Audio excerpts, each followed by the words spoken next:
Hi HR Nation, welcome back to another episode of the HR Leaders Podcast, the show where we explore the future of work with industry experts and HR executives from the world's leading global brands. Today we're joined by Pablo Maison, Chief HR Officer at Perez Company Group. Welcome to the show. How are you? Hi Chris, how are you? Not too bad, not too bad. Thank you for joining us. Where are you joining us from? I should ask that. I'm in Buenos Aires right now. Amazing. Buenos Aires City, well in the south. Wow, I think you're probably our first guest. Oh yeah? From Latam or from Argentina? From Argentina.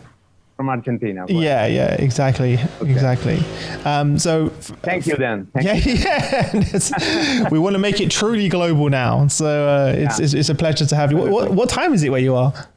It's 1 o'clock, 1 p.m. Oh, it's not bad then. Okay. There's not a big time difference.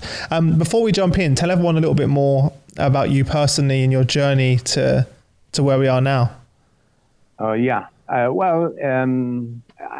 been in this profession for 30 years already.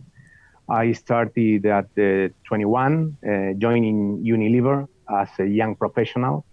And I was in Unilever for 26 years. Wow. I mean, in different countries, in different positions, but enjoying the ride, let's say. Mm-hmm. Of course, I started in Argentina, then I moved to Brazil many years, later to the UK, and at the end of my career in Unilever, I was the HR Vice President for Latin America, which is a quite relevant region for Unilever. It's around 20% of the global business for Unilever, which is an important representation in comparison with other, Latin American companies. We had 20,000 people from Mexico to the south, to Argentina.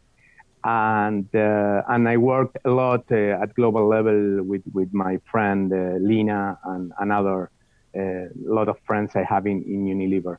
And I left the company a couple of years ago to join the Perez Companc Group. It was a very interesting offer. The group is in a very important cultural transformation and digital transformation.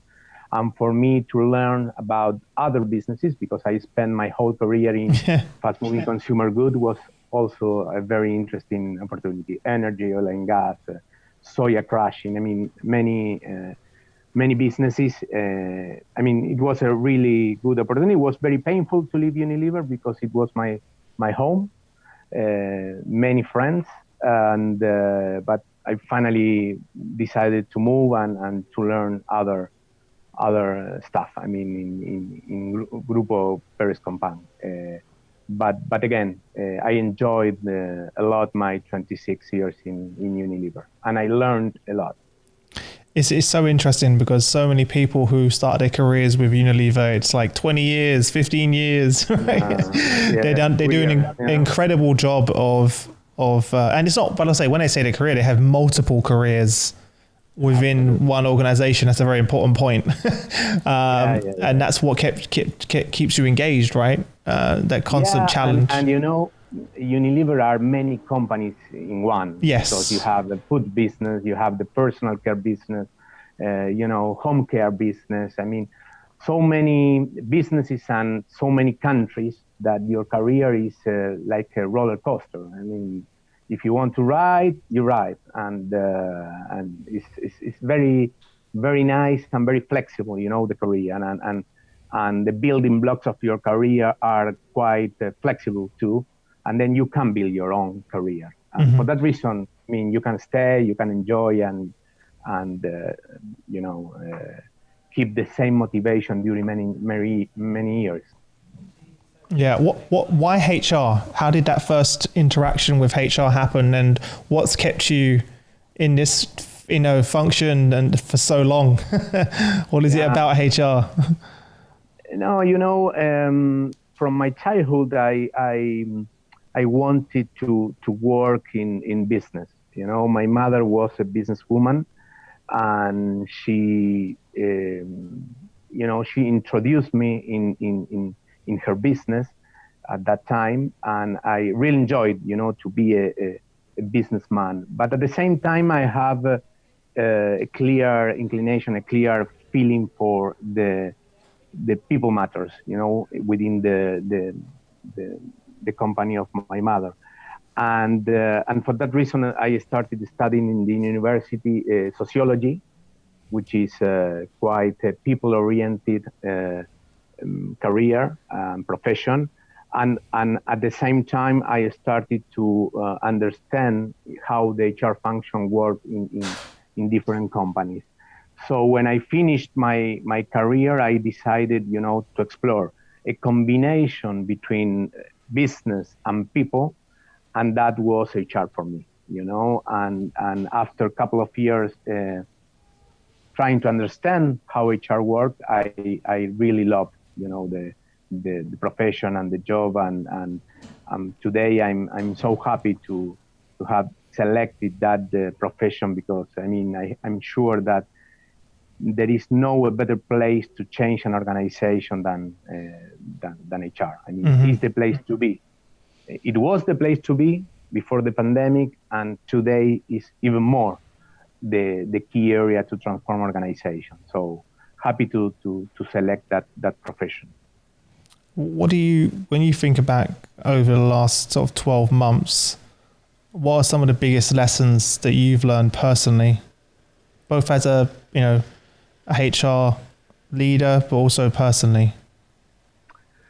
Well, Chris, I think the main learning was that we have been doing many things, many very interesting things in HR.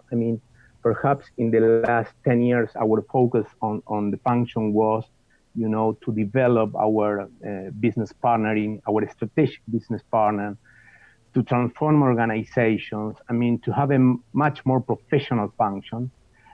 But all that work that was huge, to put our function in the business table, I started feeling during the pandemic that perhaps means that we forgot a bit our core function or our core responsibility, which is to be connected with people, understand people, be in touch, being available to understand and listen people.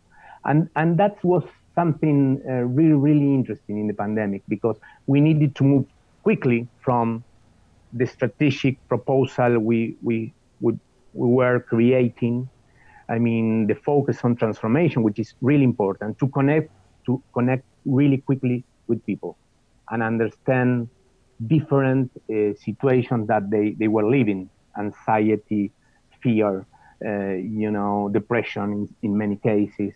And that helped me to reconnect, with the basics, of my profession, of our profession, and was nice to reconnect, because I've been working in this for 30 years, basically because people care, people matter, and people needed from our support during this 12 or 24 months, and was nice to reconnect. I think that aligns quite well with, I know in Unilever there was a big focus around purpose, right? Absolutely. And leading with purpose. And can you tell everyone your purpose statement? Yes, of course. My purpose is to build more human organizations. Exactly. So it goes exactly to the point that you just mentioned, right? To rediscover that. Yeah, but the truth is sometimes you forgot that. You forget that. Why? Well, because our function, it's been very challenged, in the last 10 years. There was a tendency from the business to understand how HR can add value, and that was a big challenge for us as a function.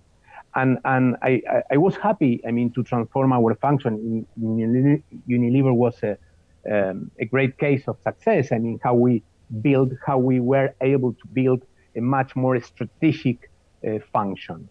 But at the same time, I think that all that effort disconnected us a bit from people, from the human conversations that we need to have, and pandemic was a good opportunity to do that again. Yeah, because there's so much focus on that strategic element, right? That you kind of lost touch. How do you think the pandemic has changed the role of HR? Well, I think, today people are saying that the pandemic is transforming the work, or is changing the future of work. I believe that this process started before the pandemic, So the pandemic accelerated many changes that we were also already planning. Yes. In 2018, the Deloitte survey, the global Deloitte survey, said that 50% of the current jobs will disappear, and 46% of the current work in corporations will be out of the corporation in 10 years, So, the future of work was very tough before the pandemic. The point is that today, the pandemic accelerated and catalyzed that process.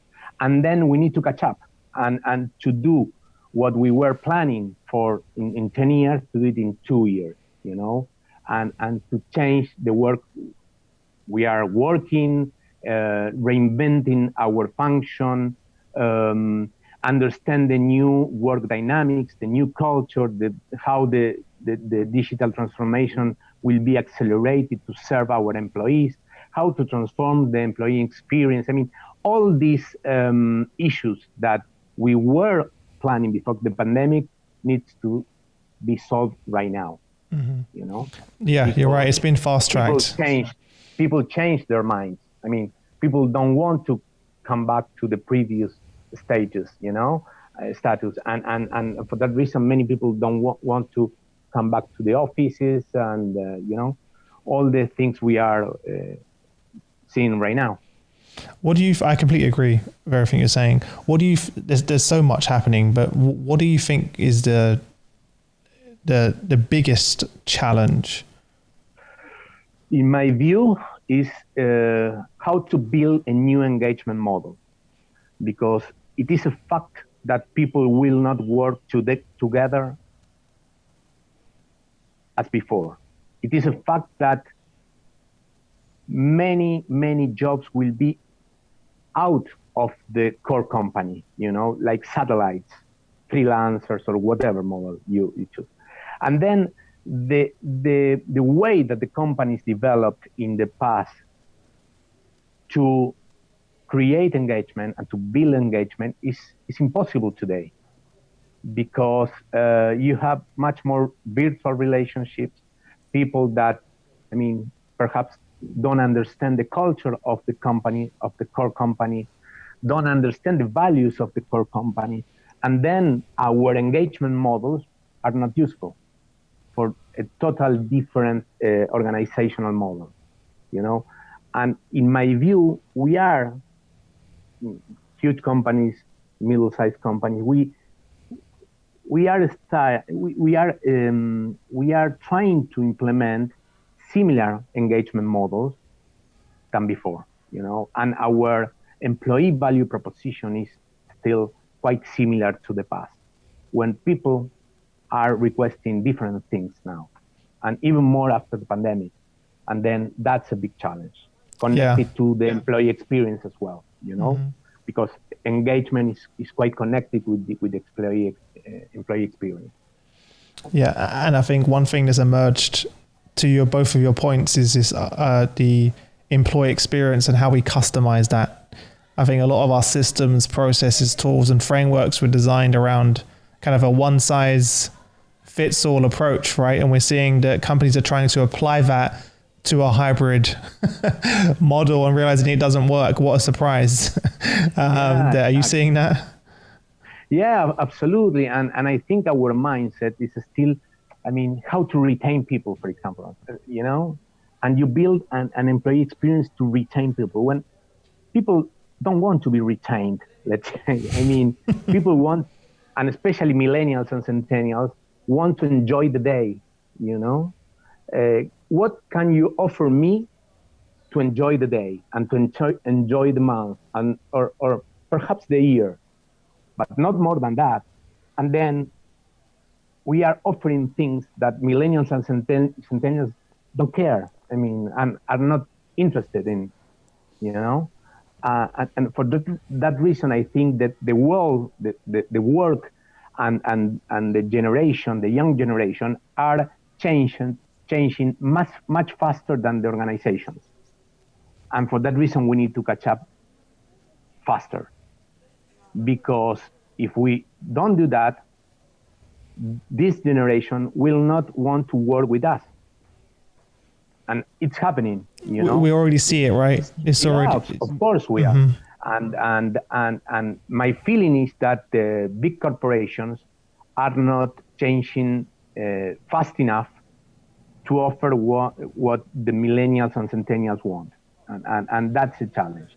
And that's a cultural change before policy changes, let's say. Yeah, I was going to ask you, what do you think is stopping them? Do you think it's that cultural shift before they can even think about anything else?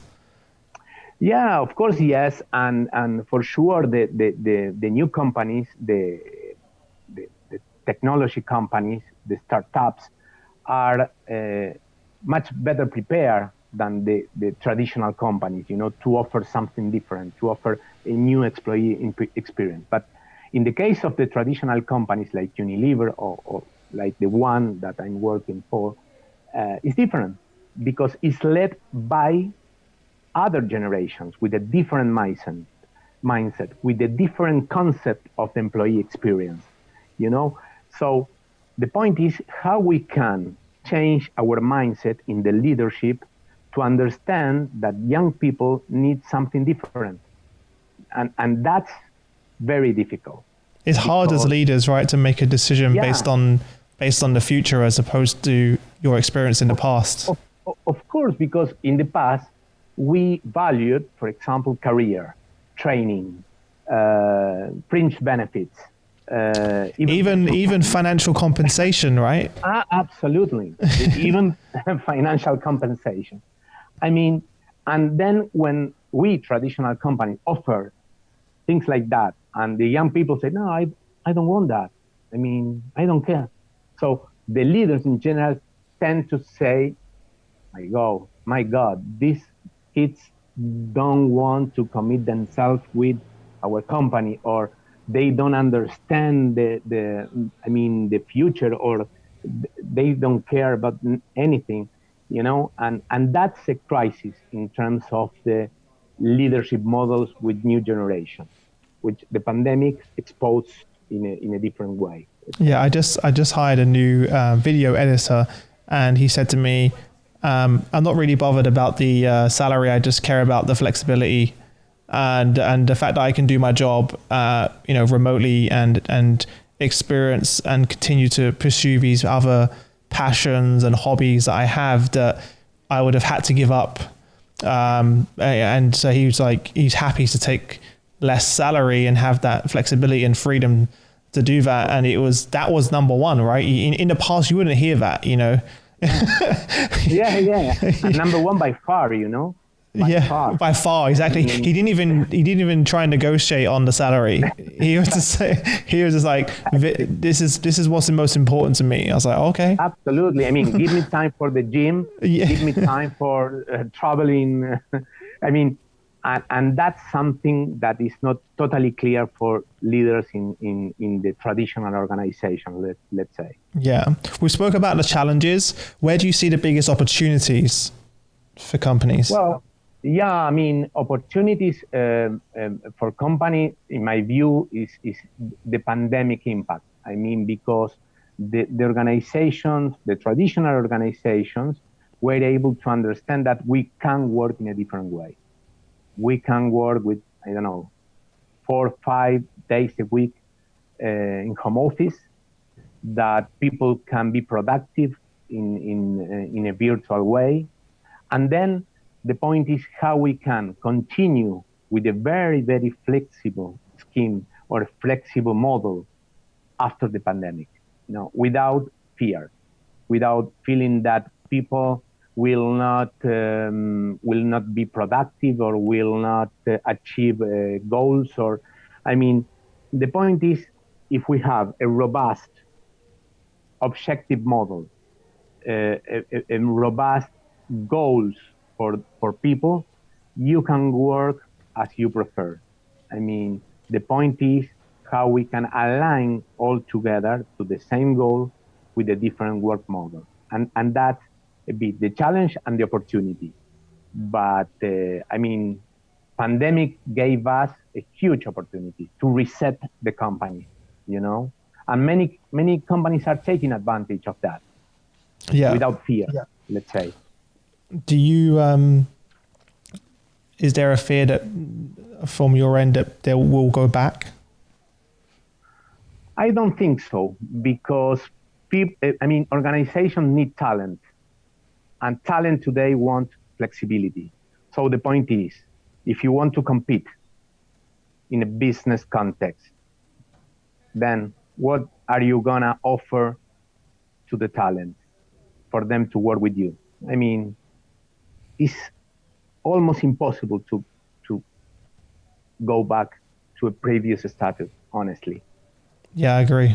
And I think those companies that have made a hard stance, that they want everyone back, they've already seen that.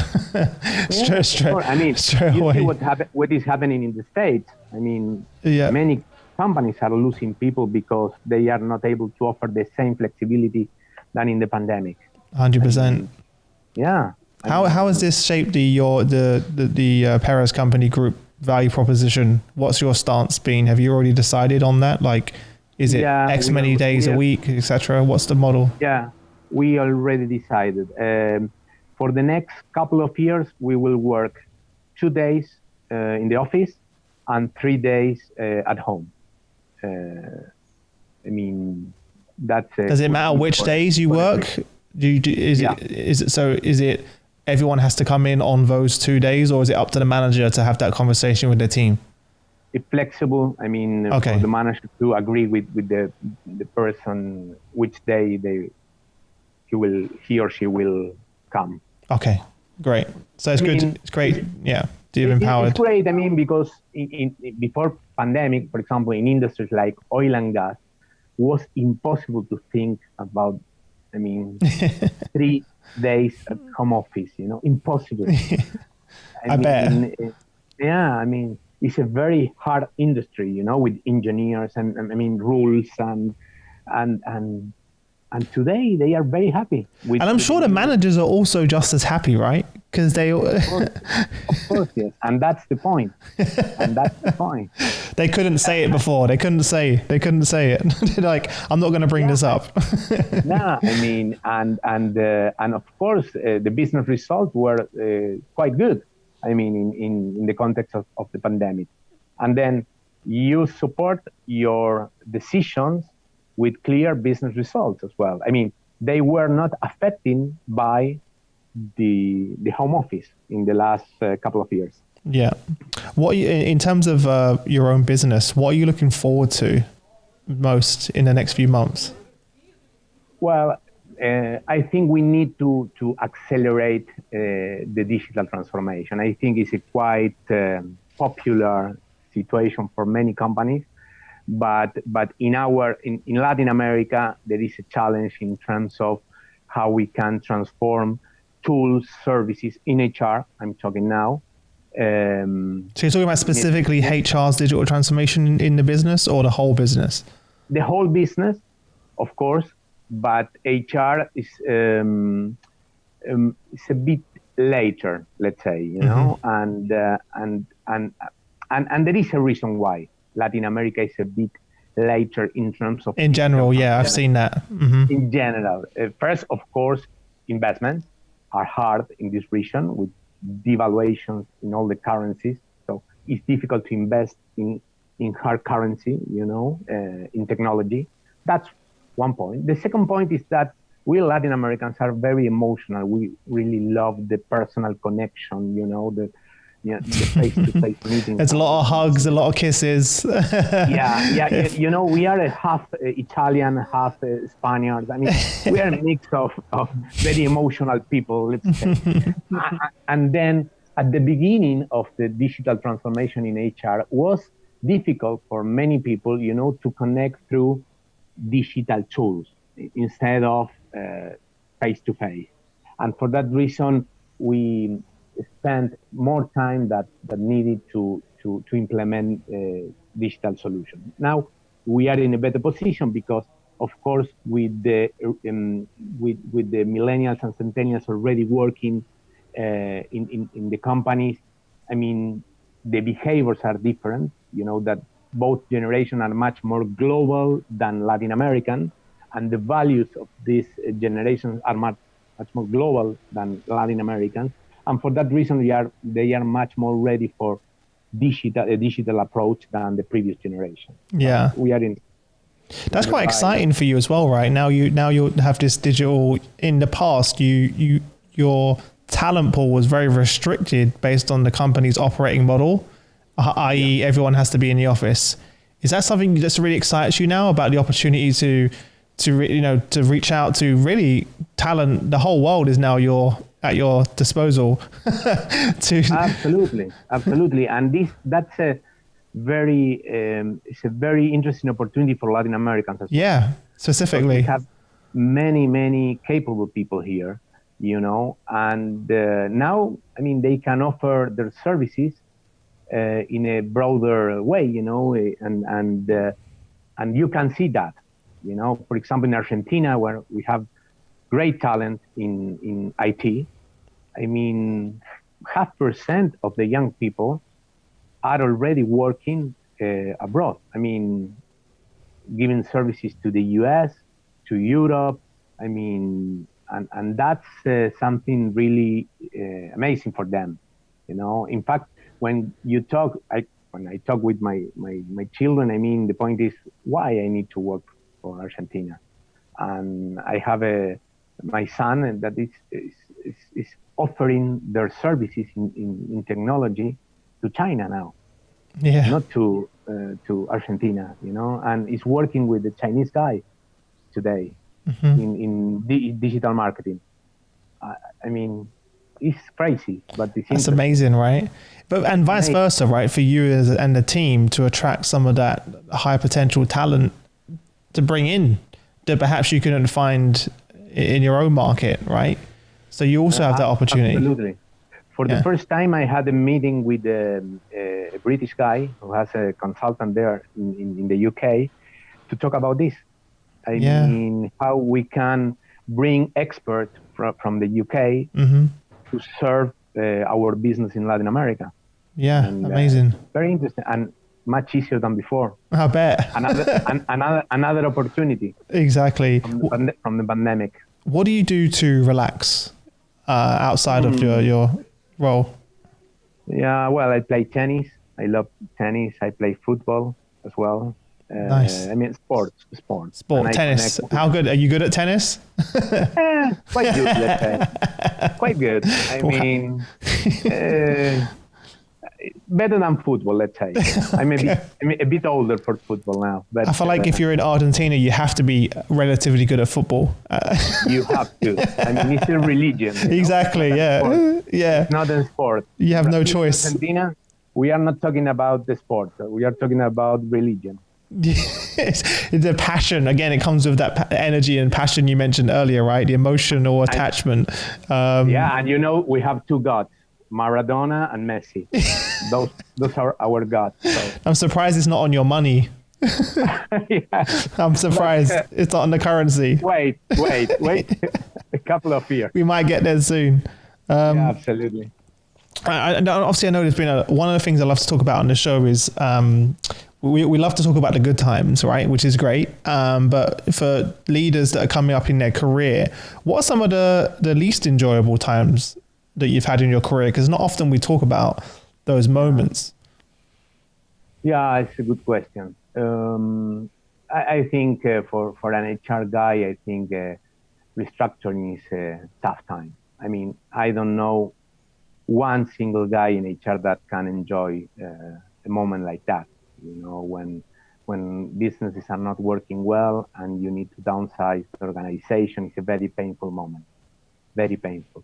Of course, we know that sometimes we need to do things like that, because doing that, you can guarantee the continuation of the whole business, but it's been difficult. And, in countries in Latin America, it's even more difficult, because the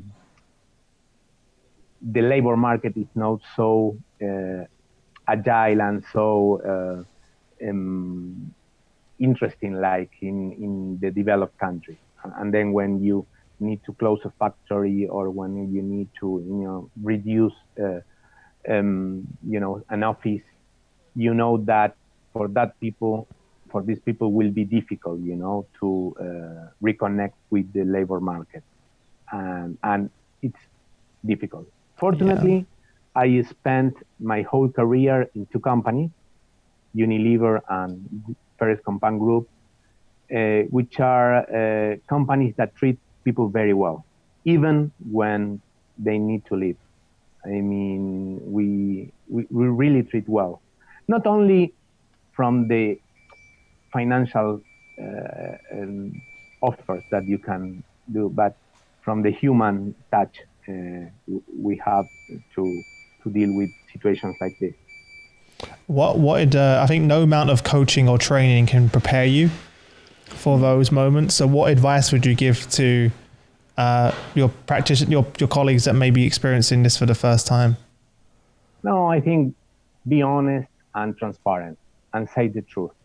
That's really important, especially when you talk with people that is leaving the company because of the performance. People need the truth, need to understand why he or she is leaving, and if you say the truth, the reasons why you are taking that decision, people will be grateful forever.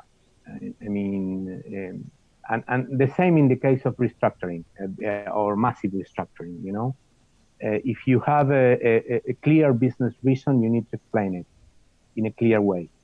And when you talk with an individual with the lack of performance, you need to be also honest with him or her. Great advice. In my view, very, very important. Yeah. I never asked this question before, of 400 episodes, but I'm going to ask you it. Have you ever considered leaving HR? Yeah, I consider it. In fact, in Unilever, I had an offer in the past to work in sales and customer management. But at the end, I decided to continue working in the function I love. And after many years of that proposal, I'm happy. I'm happy to stay. I really enjoy my work. Fantastic. Yeah, I've never asked that before, so it's an interesting one. Before I let you go, I kind of just want to jump into our quick fire round where we have a few questions. So it's like 5 questions. So the first question is, what was the number one thing that was holding you back from becoming a chief people officer, chief HR officer?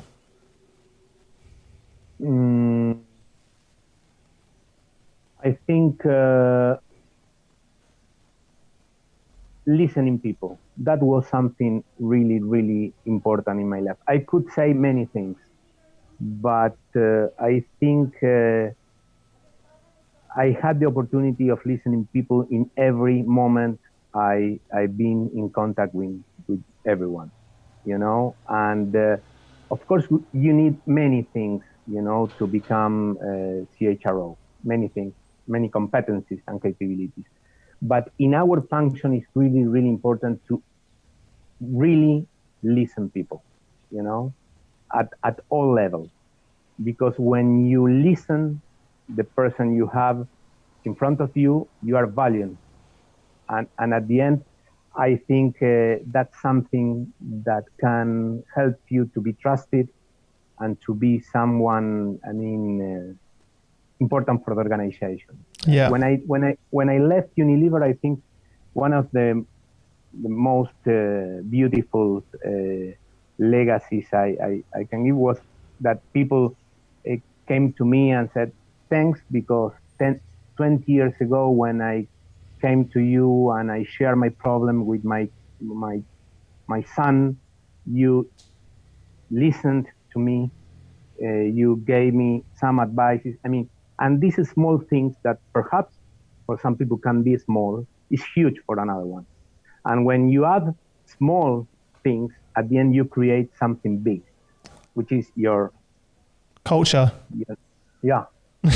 Culture. Your culture. Exactly. And people will remember the way you make them feel, right? So absolutely. they will remember. What's the best? I mean, I don't want to sound romantic, No, but it's true. Other important, very important capabilities for an HR guy, but generally, I think that listening people is critical. Yeah.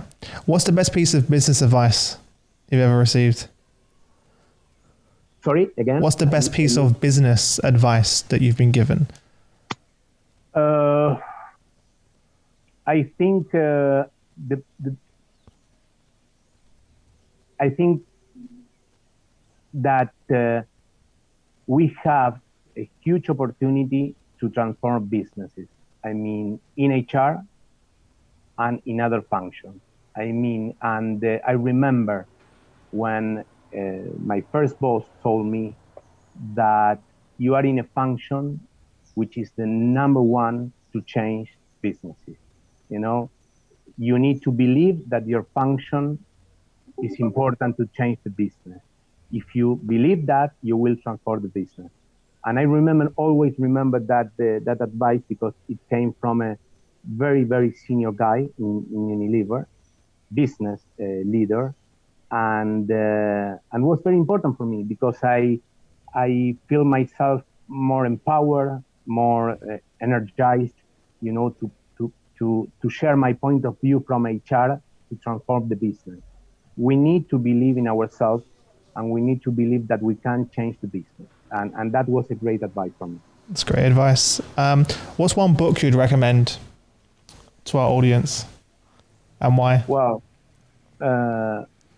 I love Dave Ulrich. I'm a fan of Dave Ulrich. I had the opportunity to work with him in London, also with Wayne Brockman, and all the books from all Dave of his, his many books. Many books are really, really important for us as a function. You know, we need to read them once again to understand where are our opportunities. And I know both Wayne and Dave and are great people, you know, and they're great. Reflect their knowledge and their. They're fantastic. They're a good friend. Dave's a good friend of mine as well. He's amazing. Yeah. And then lastly, what advice would you give to other peers that are on their journey to sit where you are right now? If there was one piece of advice you could give them on their journey to sit in the seat of a CHRO, what would that be? Enjoy the ride. Enjoy the journey. I mean, life is that. I mean, you need to enjoy. Don't think about the next step or the next. Enjoy today. I mean, in that way, I'm a bit centennial, I say. And as I'm already 50, I'm feeling that some parts of my career, I was not able to enjoy some part of my career, fantastic years, the 30s, for example, and because of the stress and I mean the challenge to grow quickly, and so enjoy the ride, which is the most important thing. Yeah, it's about the journey, not the destination. Absolutely. Right. Is the journey. Because when you get to the destination, you're like, oh wow, it's never what you expect. No, never. And then you realize I should probably have enjoyed that journey. Yeah, absolutely. But look, thank you for coming on the show. It's been a real pleasure. Like, I love your energy, your passion, and really excited. And obviously, congratulations on this new step in your career and your journey. Such a great organization as well. And it's tough, like you said, but there's never been a more exciting time, I think, at the same time. Absolutely. is the best time for our profession. I'm sure. Fantastic. Well, enjoy the rest of your day, and I look forward to speaking again soon. Thank you, Chris. Thank you very much.